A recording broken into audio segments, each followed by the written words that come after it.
Pranešimas apie infografiką ir duomenų vizualizavimą. Čia terminai panašus. Jų esmė yra ta, kad yra duomenys ir yra grafinis duomenų pavaizdavimas. Aš papasakosiu apie tai, kokiose srityse infografika yra naudojama. Parodysiu gerų pavyzdžių, parodysiu blogų. Truputį papasakosiu, kaip infografika yra daroma ir dar pasidalinsiu savo mintim apie infografiką Lietuvoje. Šitas pranešimas turi du tikslus. Tai vienas yra pasidalinti idėjom su jumis. Gal jūs pamatysit kažką tokio, ką jūs galite panaudoti savo projektuose. Kitas yra rasti bendraminčių savo. Tai tada pradėkim. Kam yra naudojama infografika? Jos yra šiaip kasdieniniam gyvenime, mes jau nebepastebėm, pavyzdžiui, transporto schemos, žemėlapiai, ženklai, nuorodos, kalendoriai. Labai populiaru naudoti žurnalistikai. Pavyzdžiui, čia yra nuotrauka iš IQ žurnalo, čia yra žurnalistinis tyrimas apie lietuvių emigraciją. Mėlyna linija, kuri kyla, yra lietuviai, ir šitos dvi yra Latvija ir Estija.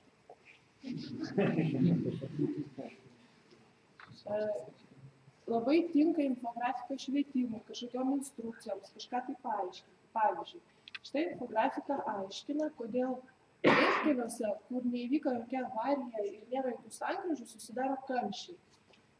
Čia parodyta, kaip ta geltona mašinytė viršuj, jinai staiga suka į dešinę ir už jos esanti staigiai stabdo, kad nesusidurtų.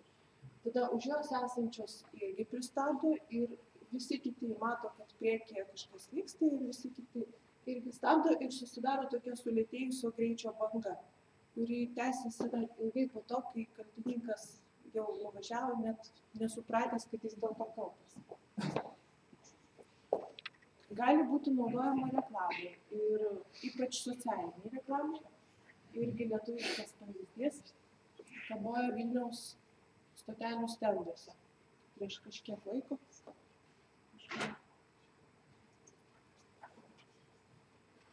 Parodysim truputį iš arčiau. Čia yra labai įdomus kūrybiškas statistikos atvaizdavimo būdas. Tai tarp kitko, infografika nepaaiškinau, čia yra apie tai, kiek procentų savo vaikų numarina geriančios motinos ir kiek blaivos. Čia yra 100 lėlyčių, kiekviena lėlytė atitinka 1%, yra baltai atrinktos lėlytės ir juodai. Ir šitam paveiksliuke parodyti, kiek procentų savo vaikų numarina geriančios motinos, o žemiau, kiek procentų vaikų blaivos.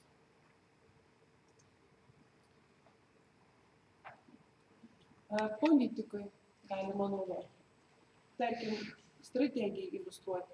Čia yra Lietuvos strategija iki 2030 metų ir tai yra dokumentas iš 14 puslapių. Bet jeigu kažkas nenori skaityti viso dokumento arba nėra laiko, tai yra tokia iliustracija, kuri taip sutraukia ir pailiustruoja visą esmę.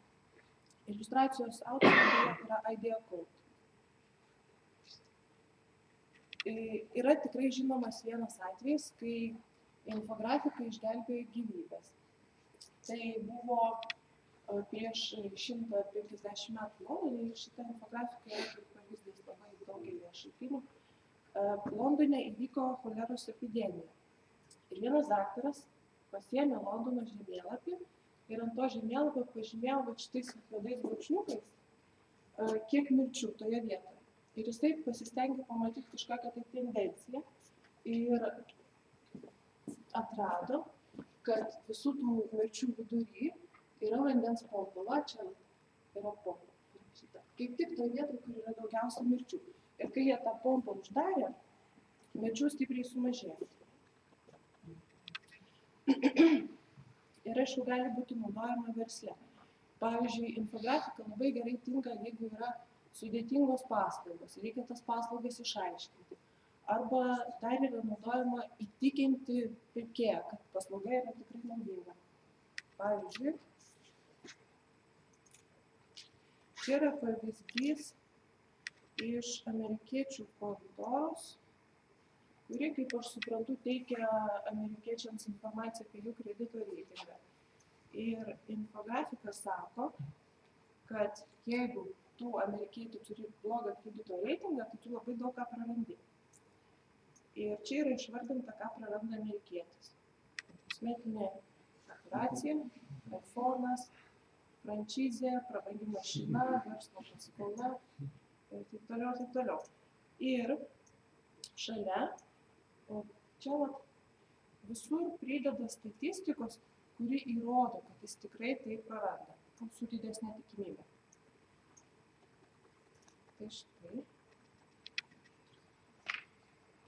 Tai čia buvo tos panaudojimo sritys ir apie tai, kokia ta infografika yra naudinga, bet jinai ne visada buvo tokia naudinga, būna tokiu atveju, aišku, kaip ir visur, yra kokybiški pavyzdžiai, yra nekokybiški. Tai pagrindinės blogai padarytos infografikos priežastys, pagrindinės klaidos yra šitas. Aišku, klaidos duomenyse, dar trūkstami duomenys, kažkokie nepilni duomenys, kas yra tekste ne taip blogai, nes tai yra tarsi normalu, bet kai tai yra infografika, visi duomenys turi būti pilni, nes tos baltos vietos labai krenta į akis, matosi ir kelia klausimus. Gali būti blogai parinktas grafiko tipas, nes grafikai yra taip, tarkim, yra stulpeliai, yra linijos, yra pie-chartai ir kiekvienas tas tipas turi savo taisyklės, kada kokį reikia naudoti. Ir pasitaiko, kad žmonės parinka blogai. Ir dar viena priežastis, dėl ko pavyksta padaryti blogai, tai yra, kai bandoma padaryti tokį wow efektą, dėl kurio nukenčia duomenų aiškumas. Ir aš čia parodysiu video filmuką. Paleisiu iš čia.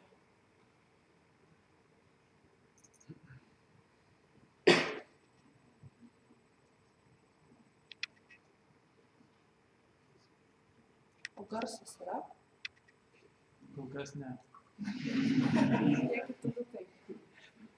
Ar matosi? O.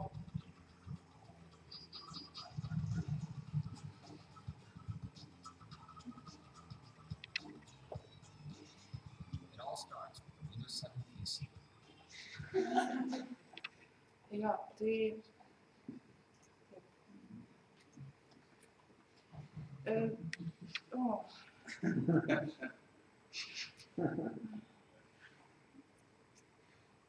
Tai va, žodžiu, aš girdėjau, kad Indijoje tokios prezentacijos labai flashy yra normalu ir pas juos tai priimta, bet iš tikrųjų tai yra blogai. Nes, pavyzdžiui, kiek man yra aišku šitas grafikas, nes čia yra viskas paprasta, čia yra tos horizontalios linijos, su kuriuom galima palyginti, kurie stulpeliai vienas už kitą aukštesni. Tai va, tiek yra šita infografika, neaiškiai, bet čia blogai matosi. Nes dekoracijos uždengia šitas leibelius, čia visų pirma. Visų antra, tie stulpai lipa vienas ant kito, o kai jeigu ten kažkuris bus mažesnis, šitas bus aukštesnis ir tų gali esančių nebesimatys. Čia... Čia konkrečiai. Čia yra Indijos kultūros išdava, bet šiaip pasitaiko ir normaliam pasauliui.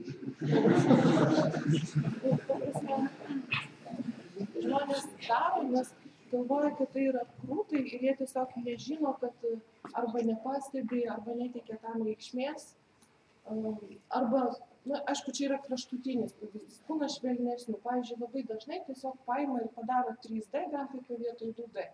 Ir tai gal nėra labai žiauru, bet tai irgi. Nes čia irgi 3D ir čia yra per daug dimensijų. Infografika yra tokia taisyklė, duomenų vizualizavimo, kad geriau yra minimalus kiekis dimensijų, pavyzdžiui, čia pilnai užtenka plokščio grafiko, kuris parodo maksimalų kiekį informacijos. Ir aš dabar parodysiu gerą pavyzdį, kaip mažai dimensijų turinti infografika parodo daug. Ir kas žino, kas čia yra pavaizduota? Buvo pažadėta, kad gerai matysi. Čia yra geras, aš paaiškinsiu. Laurynai.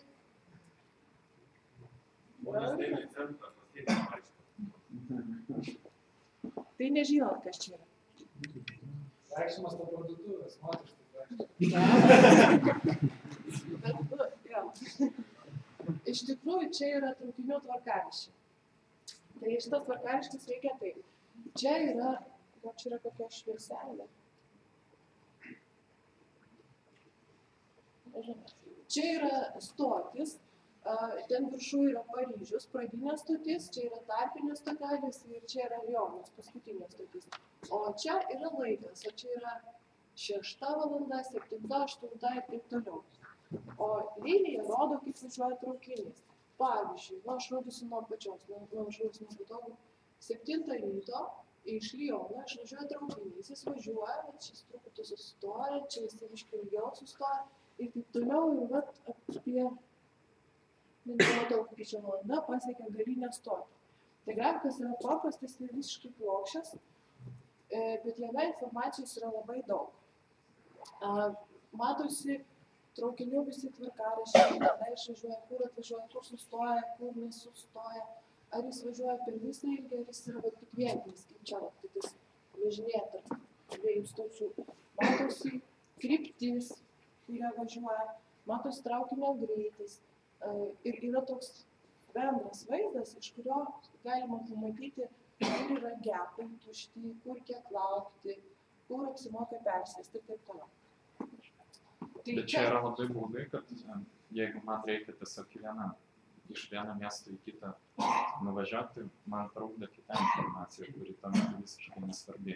Ir, pavyzdžiui, jeigu reikia dienos pabaigoje tą paskutinį miestą, tai ten kol nuvesi su pirštu, tai tiesiog jau prarasi. Jo, iš principo aš sutinku, nes šita infografika, kiek aš žinau, turėjo specifinį tikslą. Aš tiksliai neatsimenu, bet čia buvo tokio Edvardo Tuftės knygoj ir jis buvo paminėjęs, kad jie tokius brėžinius, bet žymiai daugiau naudoja kariniais tikslais. Kad jie matytų kažkokius paternus, kaip važinėti traukiniai ir kur labiausiai apsimoka pakenkti. Čia gal ne pačiam keliautojui, bet valdymui visų traukinių tvarkaraščių. Keliautojus niekad nemačiau, kad kažką tokio naudotų ir turbūt nėra reikalinga. Jeigu dar nuspalvinant, gal čia spalvos reiškia, kad kuriais bėgiais važiuojama, tai galima matyti, kad nesusidurtų traukiniai, kurios taškos. O, nu va. Tai, žodžiu, bet šiaip labai geras pavyzdys būtent tų dimensijų minimumo ir informacijos kiekio. Bet tokių gerų pavyzdžių dar nedaug. Gerai, gal tada toliau. Apie tai, kaip kuriama infografika. 3 pagrindiniai žingsniai ir ta vizualioji dalis yra tik nedidelė dalis darbo. Pirmiausia, reikia tos duomenys gauti. Galima viešai paskelbtus duomenys parsisiųsti.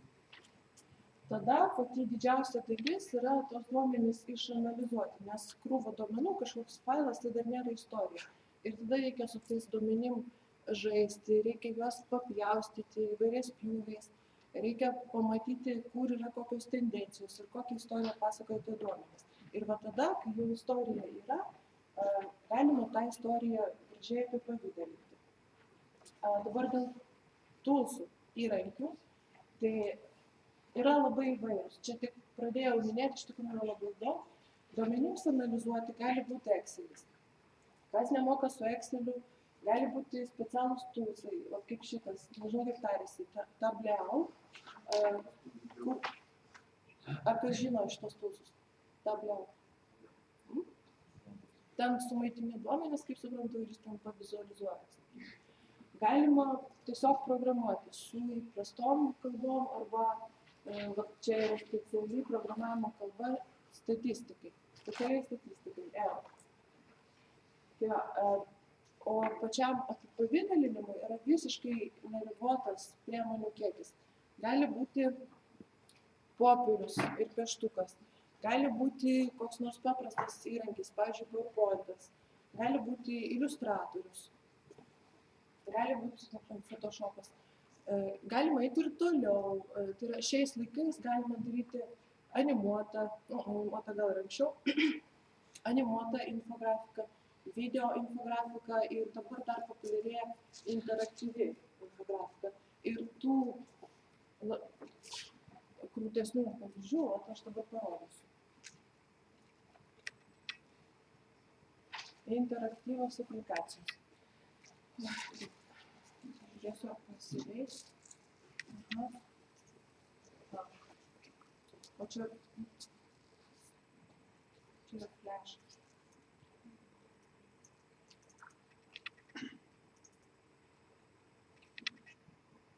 O, vis buvo?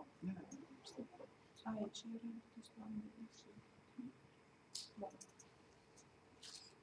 Ne, čia flešų nepaleidžia. Nu, žodžiu, čia yra interaktyvi programėlė su flešu, kur slankojasi šitas slideris ir galima matyti visatą kaip realaus dydžio.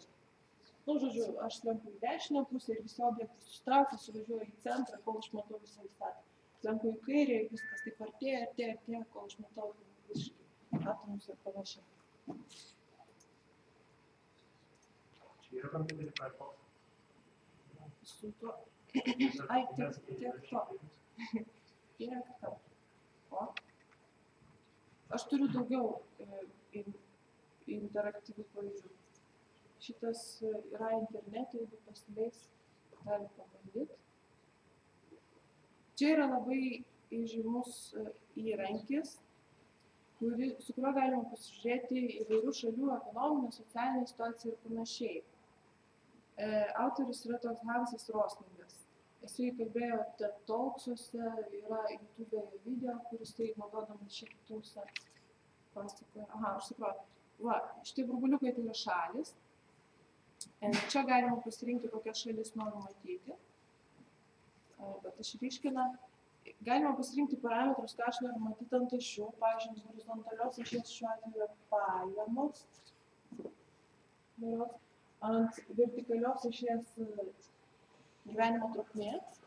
Ir čia nelaikas nuo 1800 metų iki 2000 galim tiesiog suplėję ir visi tokia animacija. Ir tie burbuliukai slenka. Tai kiek keičiasi šalių situacija. Va. Ir yra netgi daugiau, į temą apie animuotą ir video infografiką, tai yra kombinacija iš šitų abiejų. Čia yra tas pats tulsas, tos pačios šalys, ir iš burbuliukų, kiek čia matosi, gana tamsu. Yra tie kriterijai ant ašių ir filmuko metu tie burbuliukai juda, lipa, o fone yra šito įrankio autorius Hansas Roslingas ir jisai fone pasakoja apie tos rutuliukus. Yra internete. Ir dabar dar paleisiu pavyzdį. Čia yra infografinis originalus meno projektas.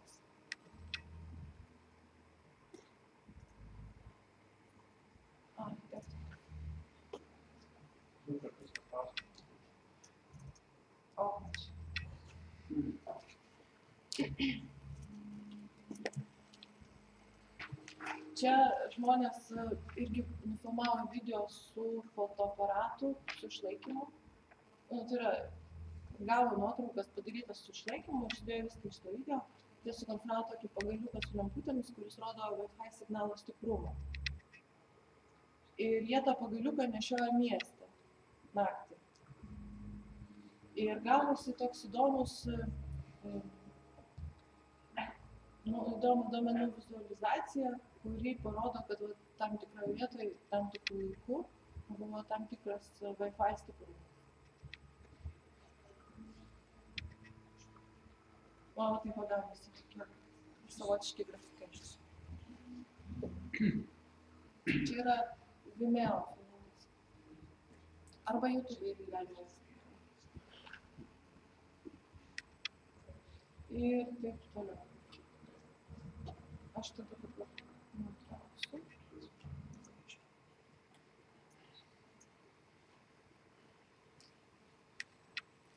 Taigi, tokie yra įdomesni pavyzdžiai.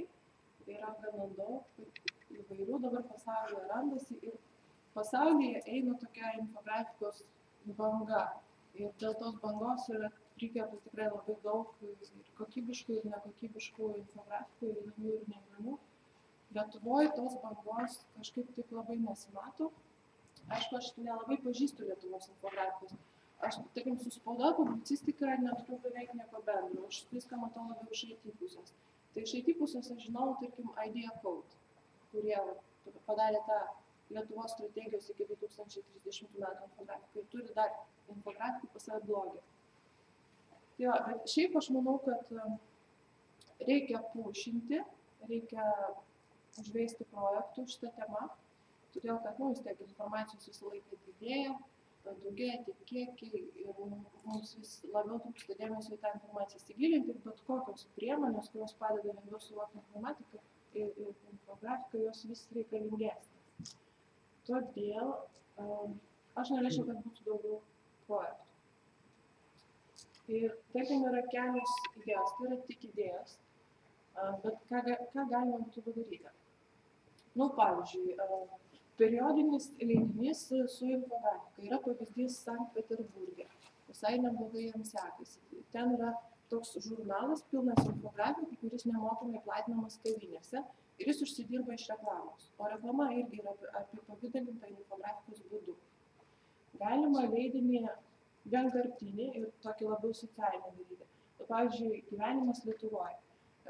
Tarkim, galima būtų paimti iš statistikos departamento arba dar kažkur duomenų, tokių populiarių duomenų, pavyzdžiui, atlyginimai, gimstamumai, nusikalstamumas, emigracija ir taip toliau už kokius 20 metų ir tai pavaizduoti, sudėti į kažkokią ar knygą, ar webinį resursą ar panašiai ir kad būtų įdomu žiūrėti, kad būtų Lietuvos istorija su komentarais ir paremta duomenim. Aš mielai tokį daryčiau. Galima eiti dar, toliau galima pagerinti vadovėlius, mokyklose arba universitetuose.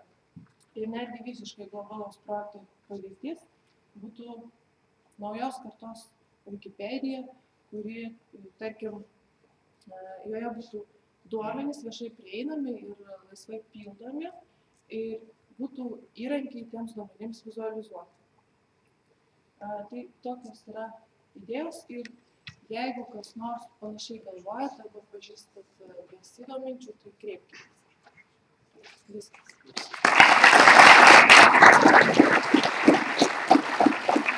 Klausimėlis iš salės. Klausyk, o kaip tas procesas infografikos prasideda? Pats sėdi, turi idėją, nori tikrai gražaus infografiko, pasidedi tą baltą popieriaus lapą ir kaip gimsta tokie. Nes su visokiais stulpeliais tai aišku, bet ten, kur jau... Būna su duomenų rinkimu galima, aš galiu pailiustruoti su ta švietimo strategija, nes aš galiu pailiustruoti su švietimo strategija. O aš persiskaičiau visą tą dokumentą, visą. Ir bandžiau ieškoti kažkokių peternų arba su kuo man tai asocijuojasi. Ir tada aš piešiau asociacijas paveiksliukais ant lapų tiesiog. Tarkim, man buvo mintis roadmapas. Vadinasi kažkoks kelias, gal tada reikia piešti kelią, link kažko ir panašiai. Žodžiu, yra toksai eskizas, kuris iliustruoja idėjas ir sako istoriją. O tada į tą eskizą reikia piešti duomenis. O kaip tos duomenis, tai aš jau tam labai trumpai. Ar dar galiu plačiau? Ne, o dar vienas patarimas tiem užsakovam tokių infografikų iš tavo pusės. Ką turi užsakovas atsinešti pas tą žmogų, kuris jau paaiškina? Ar pagal kokios dažniausios klaidos? Šiaip tai nežinau, neįsivaizduoju. Manau, kad reikia atsinešti kažkokią tai idėją. Svarbiausia idėja, nuo to ir prasideda. Ir tada tiesiog turi būti duomenų, o visas kitas procesas yra reikalas to žmogaus, kuris gamina. Jam tiesiog reikia žinoti, ką padaryti. O jeigu yra užsakovas, vadinasi, kažkokia idėja jau turima, kurią reikia pailiustruoti. Jis nori kažką pasakyti. O jeigu nėra užsakovo, tada viskas prasideda nuo idėjos ieškojimo ir ta idėja gali gimti iš duomenų kažkokių dalykų. Kokia yra tokios paslaugos kaina maždaug? Sakykime, IT žurnalas buvo apdoroti medžiagą tekstinę ir nupiešti tokį žaidybinį arba... Aš pati nežinau, nes aš su spauda neturiu nieko, nežinau kaip ten vyksta spauda, aš tik vartau ir išsirinkau, kas man įdomu ir man pačiai labai įdomu, kokia yra kaina. Man atrodo, ten gal daugiausia turėtis piešinukas, gal irgi jie dabar nėra brangus. Neįsivaizduoju. Ir man labai įdomu sužinoti. Tai čia spaudo, o jeigu IT, tai pagal valandų skaičių, bet labai priklauso nuo temos.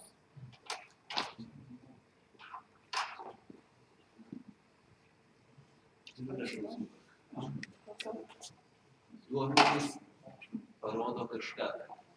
Pamačius tą vaizdelį, dažniausiai kyla klausimas, tai ką dabar daryti. Ar infografikos bizniai yra šitas atsakymas nagrinėjimas?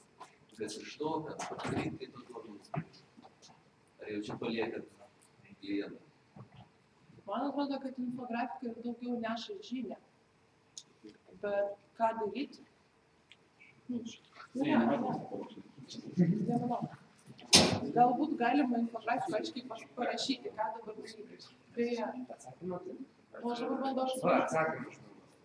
Aš turiu atsakymą. Infografika yra vienas iš marketingo message realizacijos būdų. Koks tavo marketingo messages? Tai jie pasako. Jeigu norim sakyti, daryk šitą, jie tą turi pasakyti. Pirkite, pirkite šitą daiktą. Turi tą pasakyti. Norite pasakyti, būkite gyvybini kitiems. Tai jie pasako infografika. Kai kolegai paklausė, o su kuo reikia ateiti? Su marketingo message ir krūvos duomenų. Jo profesionalai iš to suklijuoja tą pranešimų vizualinį, duomenų, pakeitimų, čartas ir panašiai. Jeigu jūs norite tiesiog pavaizduoti gražiai, tai jokių veiksmų nebūtų.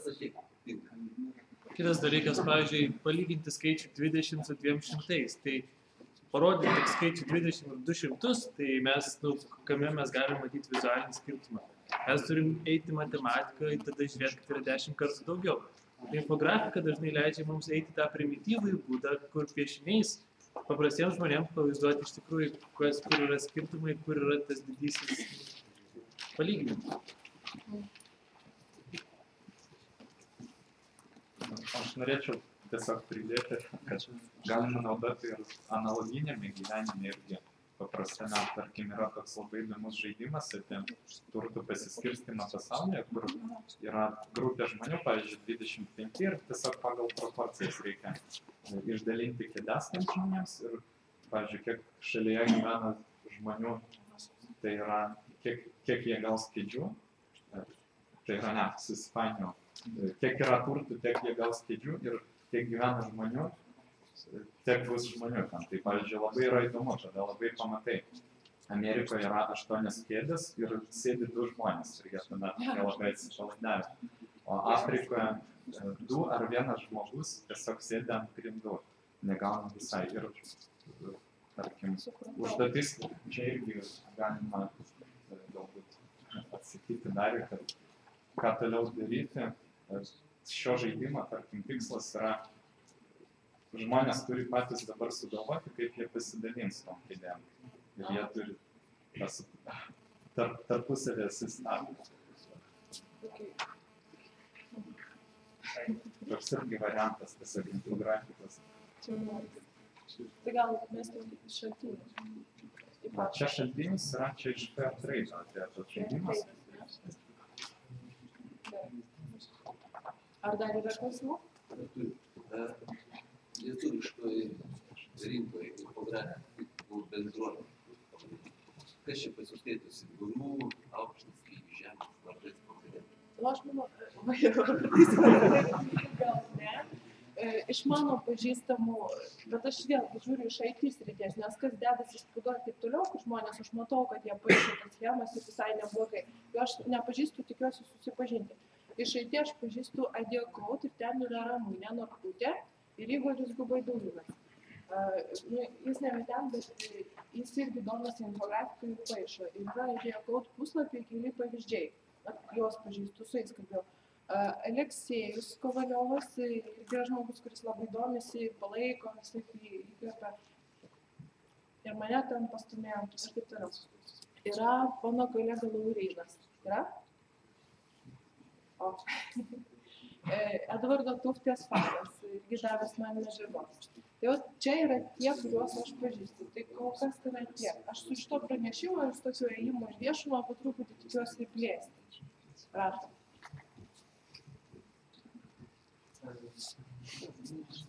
Ar? Tai gal ačiū Viktorija ir